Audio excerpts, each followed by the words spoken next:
क्या आपने कभी सोचा है कि सृष्टि के रचयिता ब्रह्मा का 5वां सिर भगवान शिव ने क्यों काट दिया था? आखिर ऐसी कौन सी घटना हुई थी कि स्वयं महादेव को इतना कठोर निर्णय लेना पड़ा? आइए जानते हैं इस रहस्यमयी कथा को।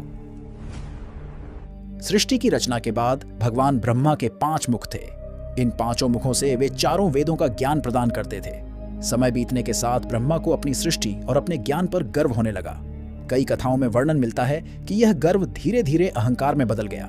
कहा जाता है कि एक समय ब्रह्मा और भगवान विष्णु के बीच यह विवाद उत्पन्न हुआ कि दोनों में श्रेष्ठ कौन है। उसी क्षण आकाश और पृथ्वी को चीरता हुआ एक अनंत अग्नि स्तंभ प्रकट हुआ। वह था भगवान शिव का दिव्य ज्योतिर्लिंग स्वरूप। भगवान शिव की दिव्य वाणी गूंजी, जो इस अग्नि स्तंभ का आदि या अंत खोज लेगा वही श्रेष्ठ कहलाएगा। भगवान विष्णु वराह का रूप धारण कर उस स्तंभ का मूल खोजने पृथ्वी की गहराइयों में चले गए, जबकि भगवान ब्रह्मा हंस का रूप लेकर उसकी ऊंचाई का अंत खोजने आकाश की ओर उड़ चले।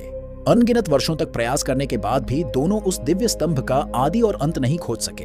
भगवान विष्णु लौट आए और विनम्रता पूर्वक स्वीकार कर लिया कि वे सफल नहीं हो सके, लेकिन ब्रह्मा ने सत्य स्वीकार करने के बजाय असत्य का सहारा लिया।